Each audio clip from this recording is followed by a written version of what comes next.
Selamat siang para pendengar yang setia, balik lagi kita di podcast Kita Sehat. Nah, kali ini kita akan bahas topik yang menarik lainnya dan pastinya bermanfaat ya untuk menambah pengetahuan tentang kesehatan. Dan perkenalkan, narasumber terpercaya kita kali ini, Ripka Zendrate. Dan kali ini, ngapain sih kita ngundang narasumber? Nah, kali ini kita akan bahas penyakit menular ya. Dan secara spesifik kita akan bahas tentang penyakit menular seksual.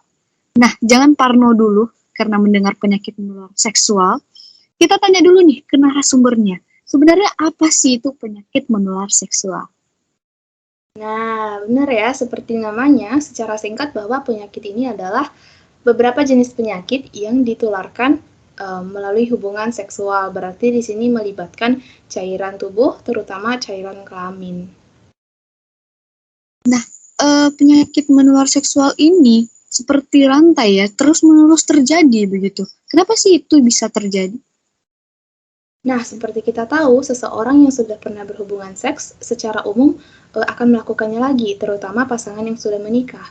Seks itu seperti suatu kebutuhan ya. Nah, di sini juga ada beberapa budaya yang ada di masyarakat seperti tidak rutin melakukan check up. Di sini membuat mereka tidak menyadari sudah mengidap penyakit tertentu.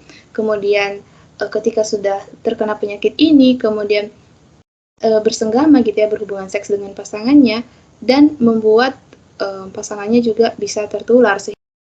Kali ini kita bakal bahas secara spesifik penyakit menular seksual yaitu trichomoniasis. Buat para pendengar yang masih asing dengan istilah ini, yuk kita tanya narasumber kita.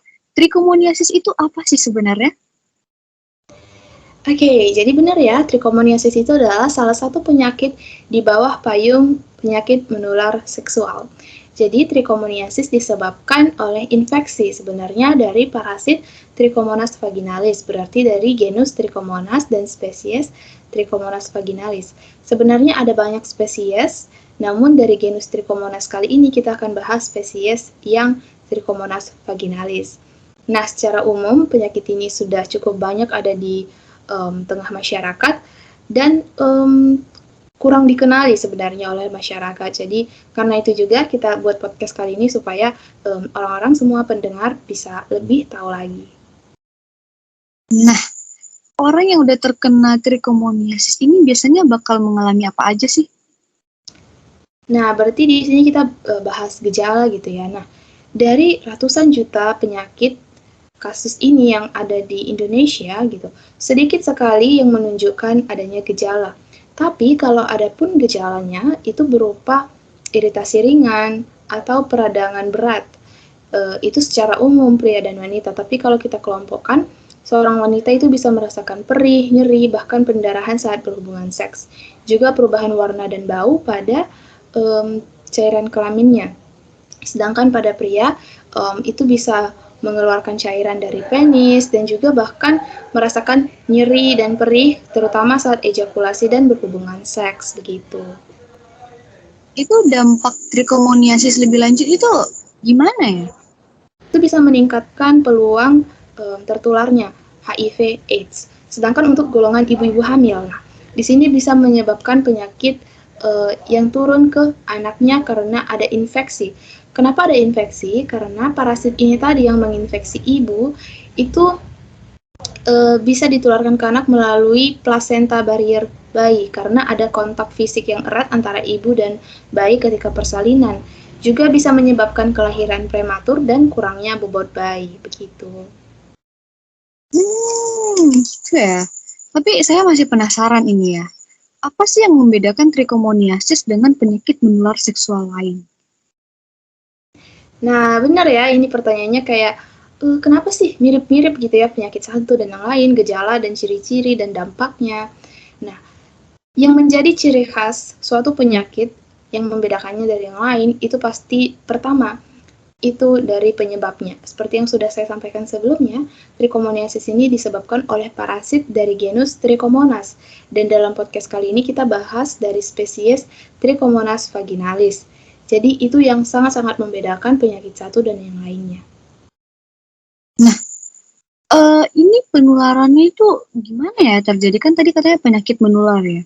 Terus tadi penularannya itu gimana sih, dan siapa yang paling berpotensi untuk terinfeksi? Nah, kalau penularan seperti tadi ya, berarti melalui hubungan seks melibatkan cairan kelamin. Bisa dari vagina ke penis atau dari penis ke vagina. Jadi sebenarnya parasit ini pada wanita itu bisa menyerang 3 bagian, vulva, vagina, dan cervix. Sedangkan pada pria itu menyerang uretra. Kita tahu bahwa vulva, vagina, cervix, dan uretra pada pria tadi itu adalah organ-organ, ada cairan kelamin di situ. Sehingga ketika melakukan hubungan seks, keempat organ ini akan membuat percampuran cairan kelamin sehingga pasangan yang sudah berhubungan seks itu berkemungkinan untuk menularkannya dari penderita ke yang tidak menderita. Nah, seperti tadi pertanyaannya juga, yang berpotensi untuk menginfeksi itu berarti dari seorang yang menderita ketika bersenggama dengan pasangan seksnya yang tidak menderita, dan yang berpotensi untuk terinfeksi berarti yang tidak menderita yang bersenggama dengan pasangan seksnya yang menderita trichomoniasis. Nah, kalau bahas di Indonesia ya, di Indonesia ini udah banyak banget ya tindakan prostitusi, bahkan banyak tempat yang melegalkan tindakan prostitusi. Nah, dengan fakta yang ada, gimana sih pendapat kamu sebagai seorang narasumber? Ya, di Indonesia itu sebenarnya sudah mulai menganut budaya barat, terutama seks bebas, begitu ya, walaupun belum terlalu go public gitu ya mereka. Tapi di sini yang saya mau tekankan adalah budaya-budaya barat yang mulai dianut itu mengakibatkan peningkatan jumlah kasus di Indonesia. Kalau kita kutip data dari WHO, itu pada tahun 2005 ada sekitar 250 juta kasus di Indonesia, sedangkan meningkat 11,2% di 2008 hingga 270-an kasus. Di sini kita bisa tahu ya dampaknya. Nah, juga lebih lanjut, karena budaya penggunaan WPS atau wanita penjajah seks di sini membuat peningkatan kasus ini juga semakin pesat. Budaya-budaya seperti inilah yang harus dihapuskan di tengah masyarakat. Juga harus membudayakan rutin check up atau cek kesehatan dan menjaga kebersihan alat kelamin. Penyakit ini emang seserius itu ya? Tapi bagi saya semua penyakit itu berbahaya ya, terlebih lagi tadi, karena bisa ditularkan dari ibu hamil, bisa meningkatkan penularan HIV AIDS, prematurnya bayi, juga kekurangan bobot. Ini bisa mempengaruhi generasi selanjutnya. Sehingga menurut saya ini penyakit yang sangat-sangat krusial untuk kita berikan konsen dan kita cegah serta disembuhkan untuk yang menderita. Nah, ini siapa sih yang dapat menangani dan gimana sih cara penyembuhannya kira-kira? Nah, pastinya harus mengandalkan tenaga profesional seperti dokter dan perawat. Jangan pergi ke dukun dan sebagainya, karena nggak bisa sembuh. Nah, kalau dokter dan perawat itu harus nanti meresepkan obat antibiotik oral metronidazole. Ini pengobatannya harus dilakukan pasangan yang melakukan seks, tidak bisa secara individu saja. Ketika pasangan itu diberikan metronidazole, itu akan dikonsumsi 5-7 hari.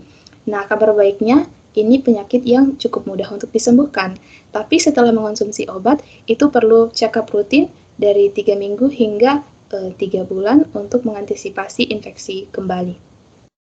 Nah, akhirnya kita dapat yang manis-manisnya ya, cara pengobatannya. Nah, terakhir nih, ada nggak sih saran yang mungkin bisa dibagikan kepada para pendengar kita? Ya. Saran singkatnya bahwa mencegah lebih baik dari mengobati. Oke, jangan sampai terkena dulu, hilangkan budaya seks bebas yang mulai berkembang di Indonesia, jaga kebersihan alat kelamin dan biasakan check up, karena untuk menekan kemungkinan tertular penyakit tanpa kita sadari, sehingga budayakan check up setahun sekali, beberapa tahun sekali, untuk mengantisipasi terjadinya hal-hal yang tidak diinginkan.